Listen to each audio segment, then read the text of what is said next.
On a moonlit night in Oakley, a ghostly marker glows. In a well-kept cemetery, it covers up the bones of a dark-skinned son of Africa who learned to ride in Rango, who lived out here among us. His name was Gobo Fango.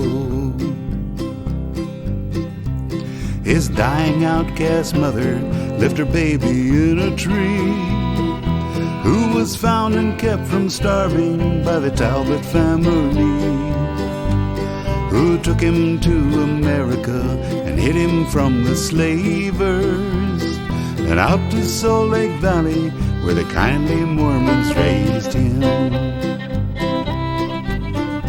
Gobo Fango was a shepherd, Gobo Fango was a man, and Gobo Fango wondered what his place was in this land. He lived with white-skinned people beneath the Wasatch Range. He was loved by many people, and he proudly kept his name. From his friends, a hunter family, he learned a shepherd's trade. A share of lambs for his own herd was Gobo's only pay. He had little use for money, but most of it he saved. For what he valued most of all was the green grass of the range. When the children saw him coming behind a white-faced band, they'd run ahead to greet him and would take him by the hand. He'd laugh and play among them around the shearing sheds. They'd sit upon his lap and rub the dark wall of his head.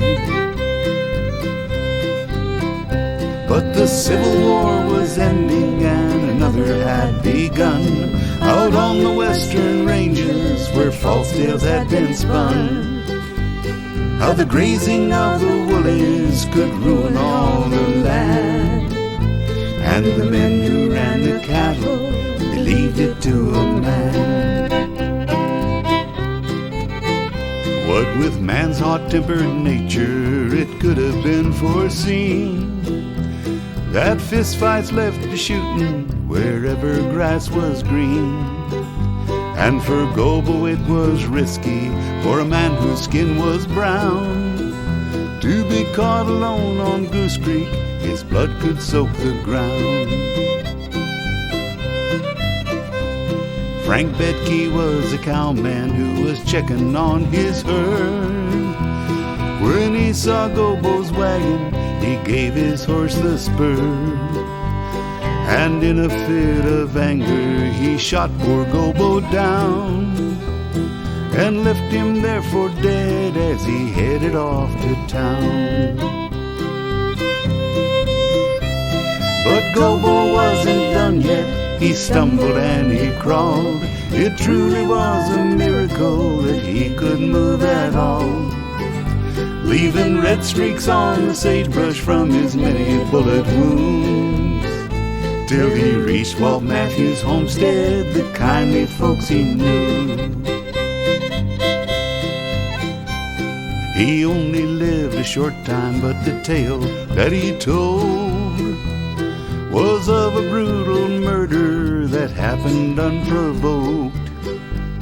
He said a man approached him, smiling in the morning sun, and when he reached to shake his hand, the other held a gun. Gobo died a few days later in the company of friends who knew him as a kind man, and when his will was read, he left all that he'd earned to the welfare of the poor, and this loyal dark-skinned shepherd would see the range no more. Some still say that the cowman fired in self-defense. In the sights of Gobo's rifle, no man would have done less.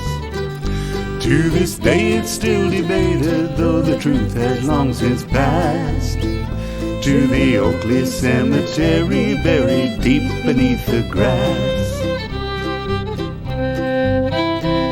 If you're ever down in Oakley with its well-kept hallowed ground, take some time to look and his marker will be found. Go out where sheep are grazing, look amongst the tangles, and pick some wildflowers for the grave of Gobo Fango.